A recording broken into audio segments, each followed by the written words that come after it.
तालुक्यामध्ये राष्ट्रीय कृषी विकास योजना व महाराष्ट्र ग्रामीण रोजगार हमी योजनेअंतर्गत आत्तापर्यंत तालुक्यात 1300चे आसपास शेततळे झालेले आहेत। यामध्ये मोठ्या प्रमाणात जलसंधारण म्हणजे पाणी साठवू शकतो।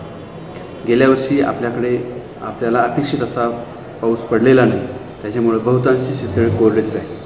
परंतु पुढील वर्षी चांगलं पाऊसमान होईल अशी अपेक्षा व्यक्त आम्ही करतो आहोत। त्या दृष्टीने नियोजन चालू आहे। सध्या तालुक्यामध्ये मोठ्या प्रमाणावर शेततळ्याची मागणी होत आहे। राष्ट्रीय फलोत्पादन अभियान अंतर्गत सामूहिक शेततळे या योजनेमध्ये शेतकऱ्यांनी मोठ्या प्रमाणावर कार्यालयाकडे अर्ज दाखल केले आहे। आत्तापर्यंत तालुक्यामध्ये 157 शेततळ्याचे सामूहिक शेततळ्याचे अर्ज कार्यालयात सादर झालेले आहे। या शेततळ्यामध्ये खोदाई, प्लास्टिक अस्तरीकरण, कंपाऊंड असं एकत्रितमध्ये 100% अनुदान शेतकऱ्याला दिलं जात आहे।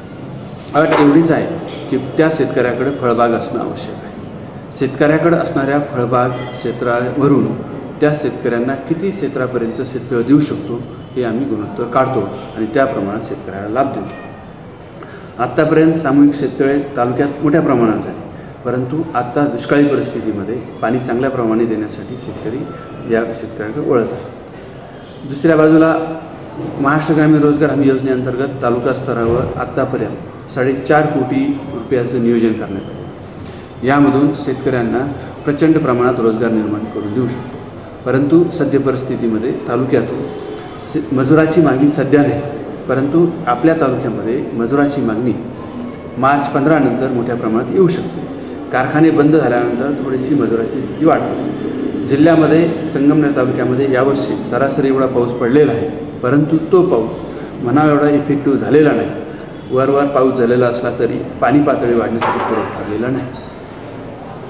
तरी शेतकऱ्यांना एक आव्हान करण्यात येत आहे की ज्यांच्याकडे फळबाग आहे त्यांनी सामूहिक शेततळ्यामध्ये सहभाग नोंदवावा व ज्यांना पाणी अडवायचं आणि जिरवायचं अशा शेतकऱ्यांनी, ज्याला इनलेट आणि आउटलेट असते अशा शेतकऱ्यांनी महाराष्ट्र ग्रामीण रोजगार हमी योजनेअंतर्गत शेततळ्याचे अर्ज आमच्याकडे दाखल करावेत, म्हणजे आम्हाला नियोजन करून ते कामं करता येतील। या शेततळ्यांना महाराष्ट्र ग्रामीण रोजगार हमी योजनेतून कुशलसाठी 40% आणि अकुशलसाठी 60%, मी 60-40च्या रेशोमध्ये मजुरी अदा केली जाणार आहे।